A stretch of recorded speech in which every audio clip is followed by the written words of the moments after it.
Supreme செய்திகளுக்காக இரா செல்வமணி. இன்றைய முதன்மை செய்திகள். புதுச்சேரியில் உள்ளாட்சி தேர்தல் நடத்தாதது குறித்து முதலமைச்சர் ரங்கசாமி மக்களுக்கு விளக்கமளிக்க வேண்டும். முன்னாள் எம்பியும் புதுச்சேரி மாநில மக்கள் முன்னேற்றக் கழக தலைவருமான பேராசிரியர் ராமதாஸ் வலியுறுத்தல். புதுச்சேரியில் போலி உயில் மூலம் கோயில் மற்றும் தனியார் நிலங்கள் பத்திரப்பதிவு செய்யப்படுவது குறித்த வழக்கு. ஏற்கனவே சிலர் கைது செய்யப்பட்ட நிலையில் மேலும் 3 பேரை சிபிசிஐடி போலீசார் கைது செய்தனர். புதுச்சேரியில் இணைய வழி மூலம் 2 பேரிடம் ரூபாய் 13.74 லட்சம் மோசடி. சைபர் கிரைம் போலீசார் மர்ம நபர்களை தேடி வருகின்றனர்.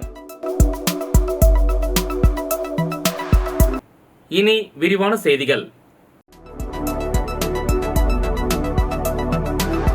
உள்ளாட்சி தேர்தல் நடத்தாதது குறித்து முதலமைச்சர் ரங்கசாமி மக்களுக்கு விளக்கமளிக்க வேண்டுமென முன்னாள் எம்பியும் புதுச்சேரி மாநில மக்கள் முன்னேற்றக் கழக தலைவருமான பேராசிரியர் ராமதாஸ் வலியுறுத்தியுள்ளார்.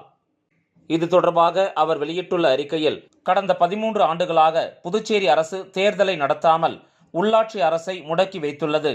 கிராம பஞ்சாயத்து தலைவர்கள் இல்லாமல் 100 நாள் வேலை திட்டம் 20 நாள் திட்டமாக மாறி மத்திய அரசு நிதி 1350 கோடி ரூபாய் புதுச்சேரி மக்களுக்கு செலவிடப்படாமல் இழப்பு ஏற்பட்டுள்ளது. நகராட்சிகள் இல்லாததால் ஸ்மார்ட் சிட்டி திட்டம் பாழானது. இந்த இழப்புகளுக்கு காரணம் உள்ளாட்சி தேர்தல் நடத்தாததுதான். உள்ளாட்சி தேர்தலை நடத்தாதது ஏன் என முதலமைச்சர் ரங்கசாமி மக்களுக்கு விளக்கம் அளிக்க வேண்டும். தவறினால் தொடர் போராட்டத்தோடு நீதிமன்ற கதவுகளையும் பிரதமர் மற்றும் உள்துறை அமைச்சர் அலுவலக கதவுகளையும் தட்ட வேண்டிய நிலை ஏற்படும் என அவர் அவ்வறிக்கையில் கூறியுள்ளார்.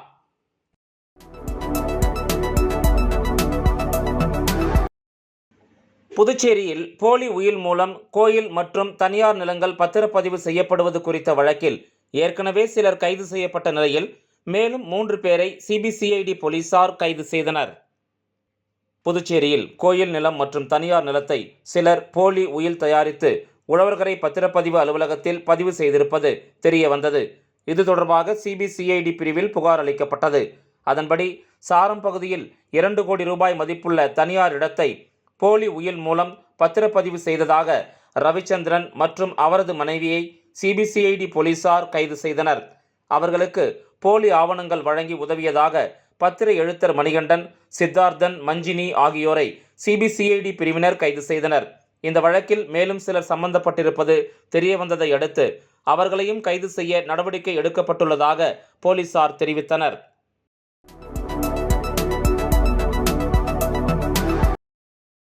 புதுச்சேரியில் இணைய வழி மூலம் 2 பேரிடம் ரூபாய் 13.74 லட்சம் மோசடி செய்தவர்களை சைபர் கிரைம் போலீசார் தேடி வருகின்றனர்.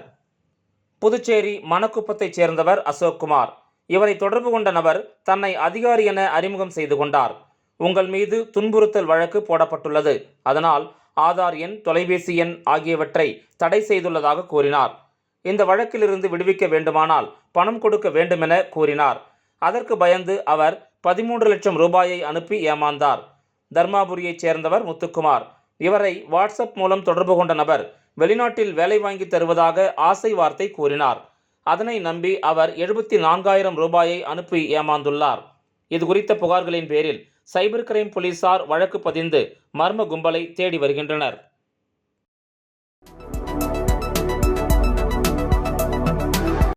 புதுச்சேரி உப்பளம் தொகுதிக்கு உட்பட்ட இடத்தில் தொகுதி திமுக சட்டமன்ற உறுப்பினர் அனிபால் கென்னடி அவர்கள் பாதாள வடிகால் அடைப்பை உடனடியாக சரி செய்து கொடுத்துள்ளார். புதுச்சேரி உப்பளம் தொகுதிக்கு உட்பட்ட கனிபாய் தோட்டத்தில் வசிக்கும் பொதுமக்களிடமிருந்து அலைபேசியில் பாதாள வடிகால் அடைப்பு குறித்து உப்பளம் தொகுதி திமுக சட்டமன்ற உறுப்பினர் அனிபால் கென்னடி அவர்களிடம் புகார் தெரியப்படுத்தினர். உடனே சம்பவ இடத்திற்கு விரைந்து சென்ற சட்டமன்ற உறுப்பினர் பொதுமக்களை சந்தித்து அவர்கள் குறைகளை கேட்டு தெரிந்து கொண்டார். பணி செய்யும் நபர்கள் சரியாக சுத்தம் செய்யவில்லை என்று மக்கள் சட்டமன்ற உறுப்பினரிடம் தெரியப்படுத்தினர். இதுகுறித்து பொதுப்பணித்துறை இளநிலை பொறியாளர் சங்கர் அவர்களிடம் தெரியப்படுத்தி பாதாள வடிகால் அடைப்பு சுத்திகரிப்பு வாகனம் கொண்டு வர உடனடியாக ஏற்பாடுகள் செய்தார்.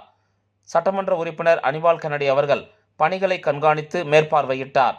விரைவாக அடைப்புகள் யாவற்றையும் சுத்தம் செய்து கொடுத்தனர். சட்டமன்ற உறுப்பினர் அனிபால் கென்னடி அவர்களுக்கு அப்பகுதி மகளிர் மற்றும் பொதுமக்கள் யாவரும் நன்றிகளை தெரிவித்துக் கொண்டனர். இந்த நிகழ்ச்சியின் போது திமுக தொகுதி துணை செயலாளர் ராஜி, கிளை செயலாளர்கள் காலப்பன், ராகேஷ் ஆகியோர் உடனிருந்தனர்.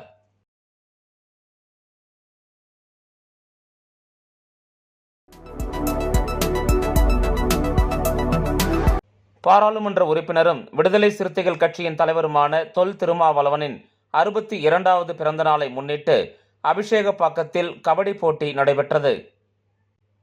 விடுதலை சிறுத்தைகள் கட்சி தலைவரும் சிதம்பரம் தொகுதி பாராளுமன்ற உறுப்பினருமான தொல் திருமாவளவன் அவர்களின் 62வது பிறந்த நாளை முன்னிட்டு புதுச்சேரி மாநிலம் அபிஷேகப்பாக்கம் எழுச்சி தமிழர் அணி நடத்தும் கபடி போட்டி அபிஷேகப்பாக்கம் சேத்திலால் அரசு உயர்நிலைப்பள்ளி விளையாட்டு மைதானத்தில் நடைபெற்றது. 10 அணிகள் கலந்து கொண்டு விளையாடிய இந்த ஒருநாள் கபடி போட்டியில் வெற்றி பெறும் அணிகளுக்கு எதிர்வரும் செப்டம்பர் மாதம் 14ஆம் தேதி நடைபெறும் முப்பெரும் விழாவில் முதல் பரிசு 5000 ரூபாய் மற்றும் வெற்றி கோப்பை, 2ஆம் பரிசு 3000 ரூபாய் மற்றும் வெற்றி கோப்பை, 3ஆம் பரிசு 2000 ரூபாய் மற்றும் வெற்றி கோப்பைகளை வழங்குகின்றனர். இந்த நிகழ்ச்சிக்கு முருகானந்தம் தலைமை தாங்கினார். ஆசிரியர் கபிலன், இளவரசன், வெண்மணி ஆகியோர் முன்னிலை வகித்தனர். சிறப்பு விருந்தினர்களாக முன்னாள் தேசிய கபடி விளையாட்டு வீரர்கள் அவரங்கசாமி, மாறன், சிசுபாலன், ஆனந்தராமன், கமலதாஸ், சிவானந்தம் ஆகியோர் சிறப்பு விருந்தினர்களாக கலந்து கொண்டனர். இதில் உடற்கல்வி ஆசிரியர்கள் பக்தன், தன்ராஜ் ஆகியோர் நடுவர்களாக பங்கேற்றனர். இவ்விழாவிற்கான ஏற்பாட்டினை அபிஷேகப்பாக்கம் விடுதலை சிறுத்தைகள் கட்சியினர் செய்திருந்தனர்.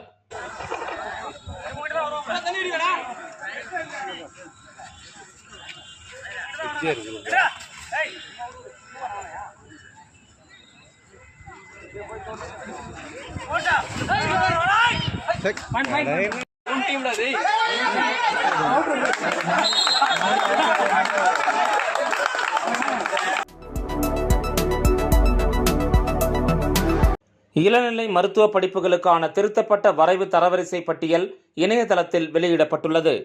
புதுச்சேரி சென்டாக்கில் நீட் மதிப்பெண் அடிப்படையில் MBBS, BDS, ஆயுர்வேதம், கால்நடை மருத்துவம் ஆகிய இளநிலை மருத்துவ படிப்புகளுக்கான வரைவு தரவரிசை பட்டியல் இணையதளத்தில் வெளியிடப்பட்டு இதில் ஏதேனும் ஆட்சேபனைகள் இருந்தால் கடந்த 20ஆம் தேதி காலை 11 மணிக்குள் தெரிவிக்க வேண்டுமென கூறப்பட்டிருந்தது.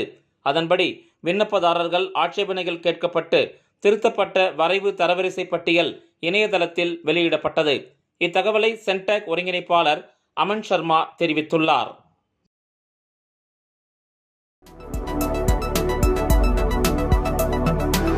திருபுவனை அருகே தனியார் தொழிற்சாலையில் ரூபாய் 4 லட்சம் மதிப்பிலான காப்பர் பொருட்களை திருடிய முகமூடி கொள்ளைக்காரர்களை போலீசார் தேடி வருகின்றனர். திருபுவனை அருகே உள்ள சன்னியாசிக்குப்பம் பகுதியில் அமைந்துள்ள வாகனங்களுக்கு பிரேக் இயந்திரம் தயாரிக்கும் தனியார் தொழிற்சாலை உள்ளது. இந்த தொழிற்சாலையில் சுமார் 100க்கும் மேற்பட்ட நபர்கள் பணிபுரிந்து வருகின்றனர். இந்த நிலையில் இரும்பு வைக்கப்பட்ட காப்பர் கேன்களை சரிபார்க்க பணியில் ஊழியர்கள் ஈடுபட்டனர். அப்பொழுது 12 காப்பர் கேன்கள் குறைவாக இருந்தது. இதனை அடுத்து தொழிற்சாலை நிர்வாகம் சார்பில் திருபுவனை காவல் நிலையத்திற்கு புகார் அளித்ததன் பேரில் விசாரணை மேற்கொண்ட போலீசார் தொழிற்சாலையில் உள்ள CCTV கேமராக்களை ஆய்வு செய்தனர். அப்பொழுது சுதந்திர தினத்திற்காக கடந்த 15 மற்றும் 16ஆம் தேதி தொழிற்சாலை விடுமுறை அளிக்கப்பட்டுள்ளது. அந்த சந்தர்ப்பத்தை பயன்படுத்தி இரவு 10 மணிக்கு மேல் தொழிற்சாலையில் மதில் சுவர் வழியாக 2 நபர்கள் 12 கேன்களை முகமூடி அணிந்து கொண்டு திருடிச் சென்ற சம்பவம் தெரிய வந்தது. இதனை அடுத்து வழக்கு பதிவு செய்த போலீசார் விசாரணை மேற்கொண்டு முகமூடி கொள்ளைக்காரர்களை தேடி வருகின்றனர். மேலும் திருடு போன காப்பர் கேன்கள் சுமார் 4 லட்சம் ரூபாய் மதிப்பிருக்கும் என கூறப்படுகிறது. விளம்பர இடைவேளைக்கு பிறகு செய்திகள் தொடரும். Hey, I got more gifts from Joe Salukas. Car full ஆயிடுச்சு. Happy guys. Hey. Sir, your gift. இன்னொரு கா ஜோ சாலுகாஸில் 60வது ஆனிவர்சரி கொண்டாட்டம். 6 கோடி மதிப்பிலான பரிசுகள், 6 MG ஆஸ்டர் கார்கள், தங்க நாணயங்கள், வீட்டு உபயோகப் பொருட்கள். கொண்டாடுவோம் வாருங்கள். ஜோ சாலுகாஸின் பரிசு மழை. செய்திகள் தொடர்கின்றன.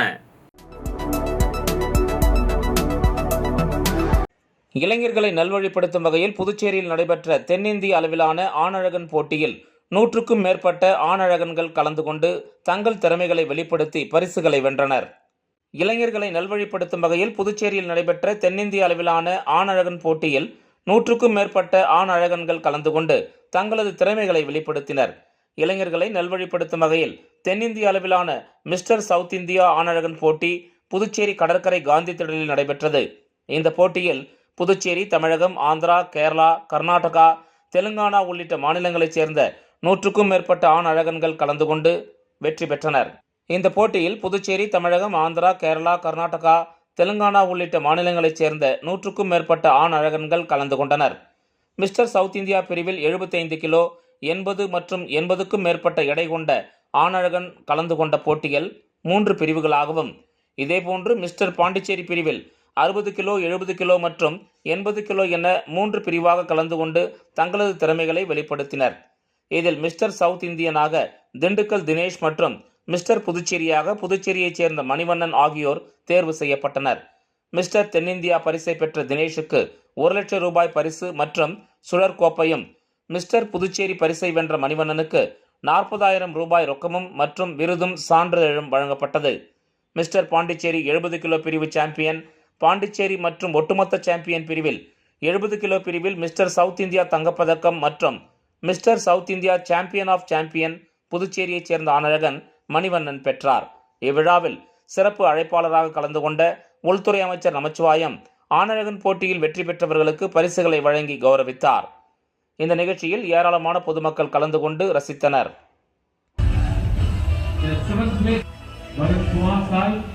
உங்கள் வருகைக்கு நன்றி.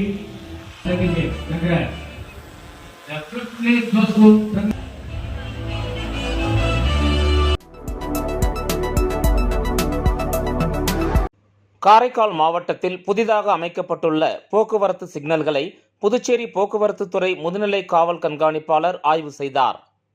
புதுச்சேரி மாநிலத்தில் சேதமடைந்துள்ள போக்குவரத்து சிக்னல்களை அரசு சார்பில் 36 இடங்களில் அதிநவீன தொழில்நுட்பத்துடன் கூடிய போக்குவரத்து சிக்னல்களாக மாற்றம் செய்யப்பட்டது.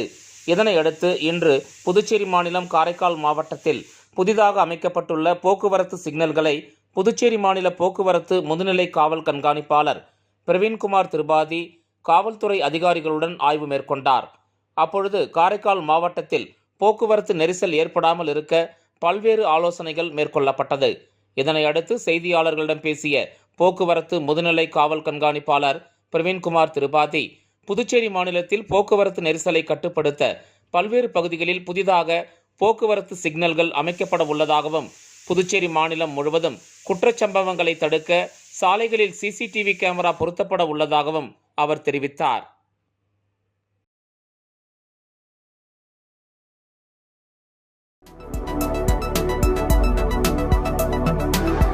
ஊசுடு தொகுதி 10 கண்ணு சட்டமன்ற உறுப்பினர் அலுவலகத்தில் பாரத பிரதமர் மோடியின் 113வது மனதின் குரல் நிகழ்ச்சி ஒலிபரப்பை அமைச்சர் சாய்ஜே சரவணன்குமார் கண்டுகளித்தார். மன் கி பாத் நிகழ்ச்சி மூலம் பிரதமர் நரேந்திர மோடி வானொலியில் உரையாற்றி வருகிறார். பிரதமர் மோடி ஒவ்வொரு மாதத்தின் கடைசி ஞாயிறு அன்று மன் கி பாத் எனப்படும் மனதின் குரல் நிகழ்ச்சி மூலம் வானொலி மூலம் பேசி வருகிறார். அந்த வகையில் இன்று 113வது மனதின் குரல் நிகழ்ச்சி ஊசுடு சட்டமன்ற தொகுதிக்கு உட்பட்ட 10 கண்ணு சட்டமன்ற உறுப்பினர் அலுவலகத்தில் ஒலிபரப்பு செய்யப்பட்டது. இதில் ஊசுடு தொகுதியின் சட்டமன்ற உறுப்பினரும் ஆதிதிராவிட நலத்துறை அமைச்சருமான AK சாய்ஜே சரவணன்குமார் கண்டுகளித்தார். இதில் தொகுதி ஒருங்கிணைப்பாளர் சாய் தியாகராஜன், தொகுதி தலைவர் ஐயனார், இந்த நிகழ்ச்சியில் பொதுச் செயலாளர்கள் முத்தாலு, முரளி, சிவசங்கர், கேந்திர பொறுப்பாளர்கள், கிளை உறுப்பினர்கள், செயற்குழு உறுப்பினர்கள், பாஜக நிர்வாகிகள் என ஏராளமானோர் கலந்து கொண்டனர்.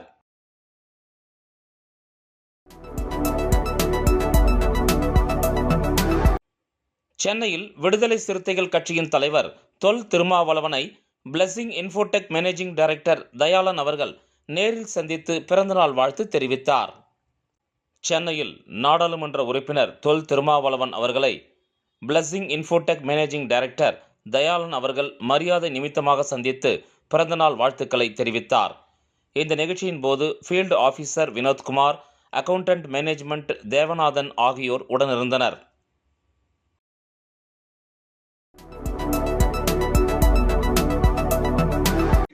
இந்தியன் வங்கி சுய வேலைவாய்ப்பு சார்பில் போட்டோகிராஃபி மற்றும் வீடியோகிராஃபி பயிற்சிக்கான விண்ணப்பங்கள் வரவேற்கப்படுகிறது. புதுச்சேரி லெனின் வீதியில் இந்தியன் வங்கி சுய வேலைவாய்ப்பு நிறுவனம் இயங்கி வருகிறது.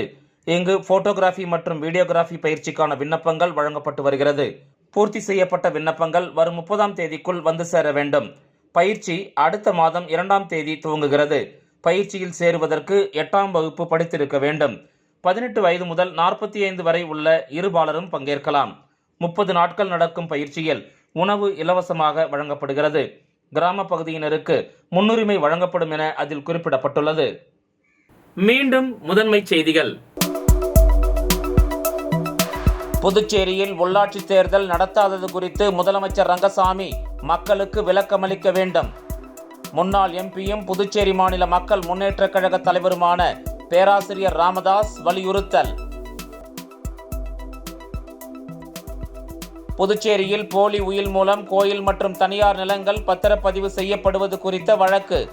ஏற்கனவே சிலர் கைது செய்யப்பட்ட நிலையில் மேலும் 3 பேரை சிபிசிஐடி போலீசார் கைது செய்தனர். புதுச்சேரியில் இணைய வழி மூலம் 2 பேரிடம் ரூபாய் 13.74 லட்சம் மோசடி. சைபர் கிரைம் போலீசார் மர்ம நபர்களை தேடி வருகின்றனர். இந்த செய்தி அறிக்கை இத்துடன் நிறைவு பெறுகிறது. வணக்கம்.